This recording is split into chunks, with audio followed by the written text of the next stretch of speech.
Bonjour à toi. Eh bien, j'ai décidé aujourd'hui de te parler, c'est vraiment une journée de circonstance, journée d'automne, fraîche, brumeuse, et où on pense à chauffer l'intérieur de nos maisons. Et donc, eh ben, clairement, en fait, je vais aujourd'hui me faire une journée bois. Et il y a vraiment deux solutions qui existent hein, pour avoir du bois facilement, je dirais en tout cas, et qui sont importantes, je pense, dans le but d'être autonome. Être autonome en chauffage, c'est quand on veut acheter un terrain, quand on cherche un terrain, eh bien c'est clairement déjà de chercher à avoir une forêt. Et je vais te montrer l'abondance de bois finalement que donne une forêt de 5000 mètres carrés. Moi-même, sincèrement, quand j'ai acheté mon terrain il y a 4 ans, je ne pensais pas du tout qu'en fait 5000 mètres carrés de bois pouvait donner autant de bois pour le chauffage, quoi.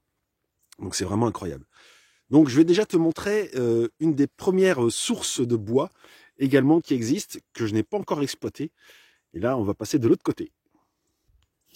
Alors, eh bien, la première source de bois intéressante, c'est les haies.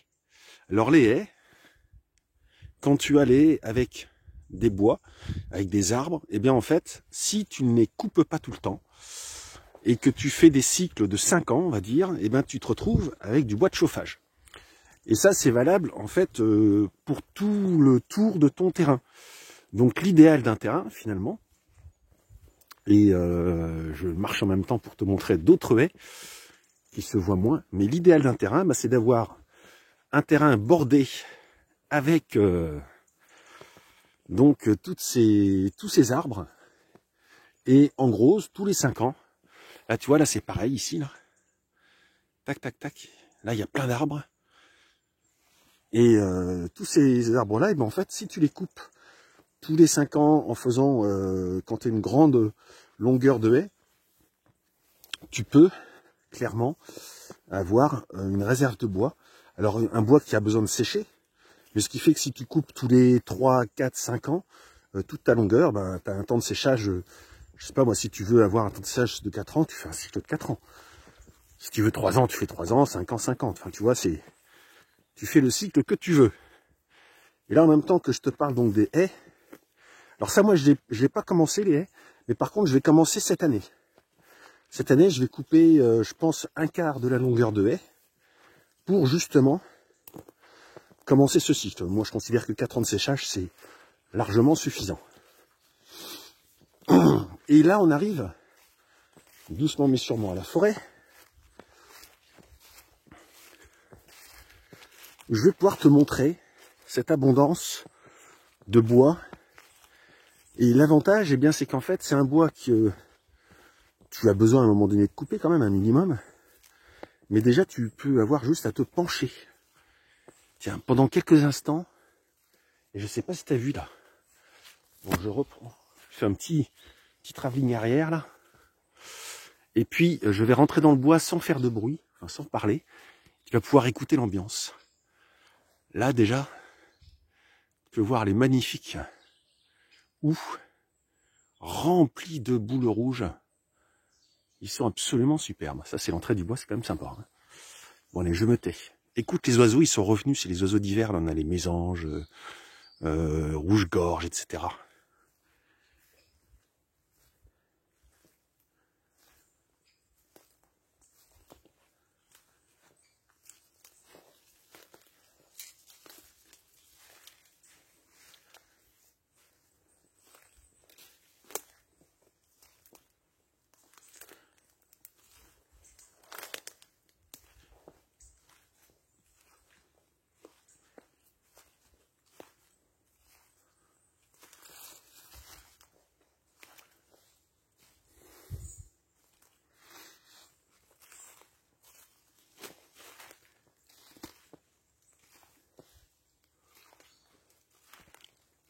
Bon, ils sont assez discrets encore. Je ne sais pas si tu les as entendus quand on filme comme ça. Donc, me voici arrivé dans le bois. Alors là, c'est la partie haute du bois qui est plus plate, hein, donc plus facile. Et déjà, dès qu'on se promène, je vais marcher sur un morceau de bois, tu peux voir, tu vois, pouf, une branche qui est tombée, deux branches, une branche qui est tombée. toutes ces branches-là, et bien déjà, on peut les ramasser. Et ça permet, tu vois, regarde, tac, branche tombée. Ça fait beaucoup. Donc c'est l'avantage, c'est que c'est du bois déjà qui est parfaitement mort, donc parfaitement sec. Il y a juste à le rentrer pour qu'il perde son humidité ambiante. Là, regarde, tu vois. Une branche, deux branches, trois branches, il y a plein de branches partout. Donc ça, tu vas me dire, c'est sympa, mais c'est petit par contre. Hein. Donc on va pas chauffer tout l'hiver avec que ce petit bois-là. Ça, c'est certain. Mais ce qui se passe, je vais te montrer des exemples. On a... Tiens, ça c'est un bois par exemple aussi, tu vois. Alors on a tous les bois morts par terre là. Là j'ai un gros boulot de ramassage à faire. Là tu vois au fond derrière aussi, pareil, qui sont tombés. Et puis tu as du bois mort qui est encore sur pied. Alors le bois mort sur pied, ben, par exemple, tu as celui-là. Celui-là c'est un bois mort sur pied, tu vois. Il est encore debout. Et puis tu as, tiens, celui-là il est nouveau. Il est tombé je ne sais pas quand. Bon, ça c'est un résineux. Donc ça je l'utilise pas pour le... Tu vois, celui-là il est tombé il n'y a pas longtemps. Et ça par contre je les utilise pas pour chauffer. J'utilise potentiellement en bois de construction pour faire des petites bricoles. Voilà. En plus ça.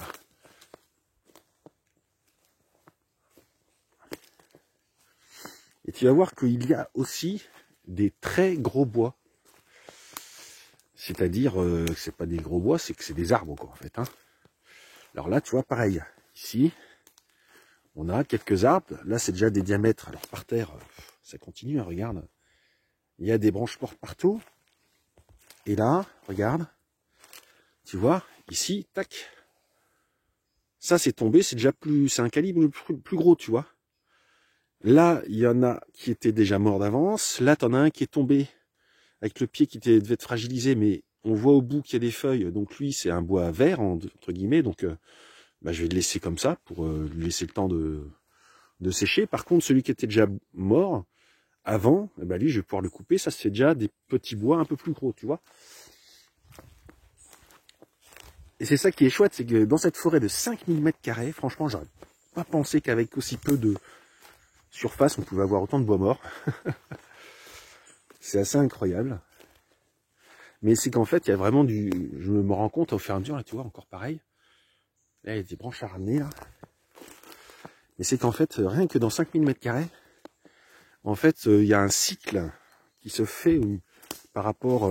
tiens, tu vois, plein de petites branches, qui se fait par rapport aux arbres. Qui fait qu'en fait... eh ben, il y a du bois mort tout le temps. Là, regarde, celui-là, j'avais repéré. Tu vois. Beau grand bois à couper, là. Et à redescendre. Là, tu peux voir.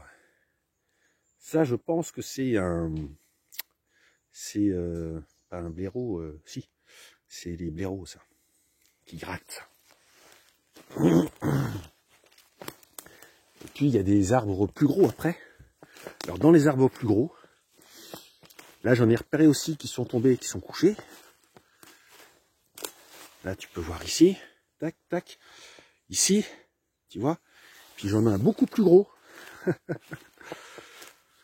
Cette fois-ci, ça fait du vrai bois de chauffage. Hein, c'est-à-dire, quand je dis du vrai bois qui tient longtemps, regarde. Puis il y a la longueur. Hein. Il va loin. Hein.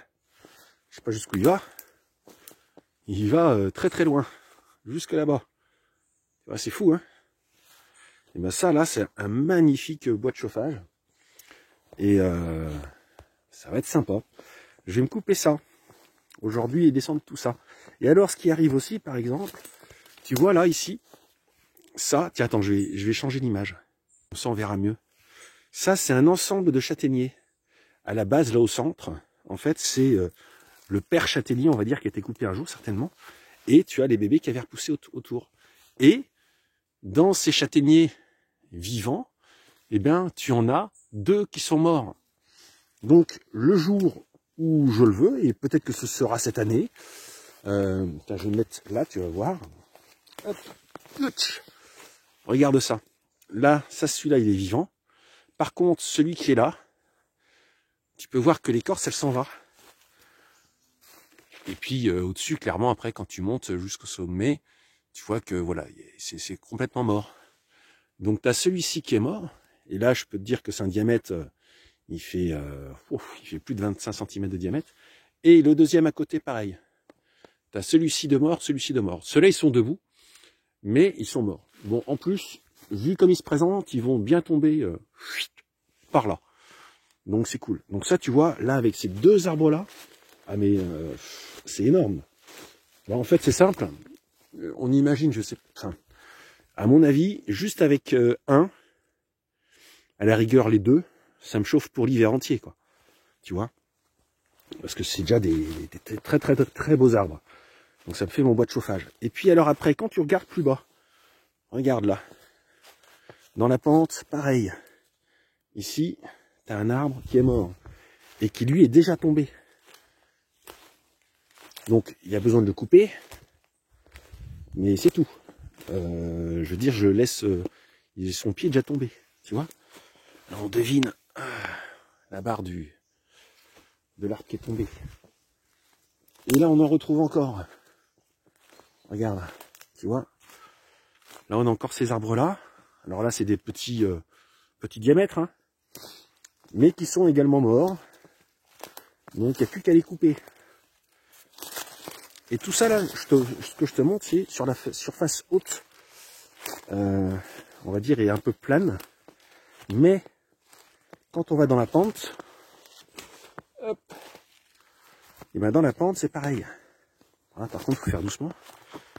Ça peut être potentiellement glissant. Et ben là, on retrouve des arbres. Tu vois? Regarde.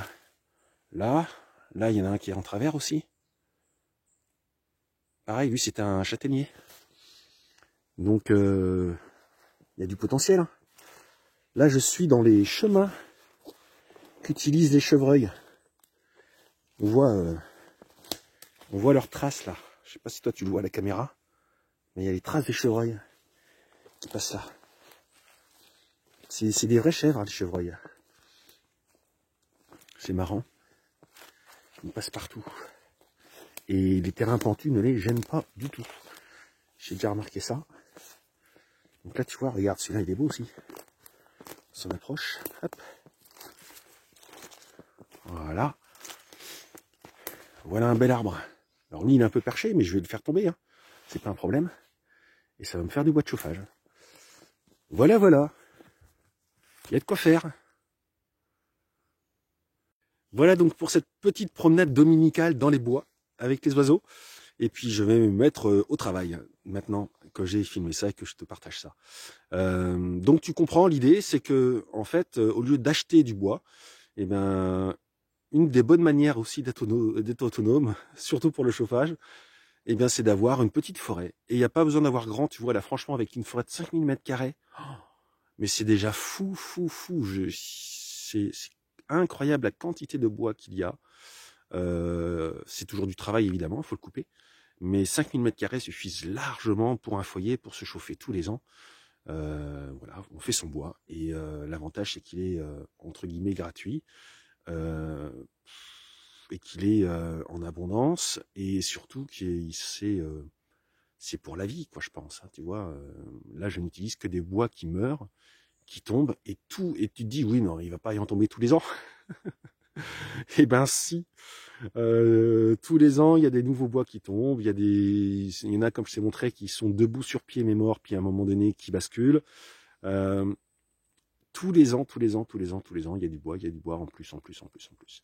Voilà, je te souhaite un bon dimanche hein, et surtout chauffe-toi bien avec du bois peut-être et au plaisir donc de dimanche prochain. Au revoir.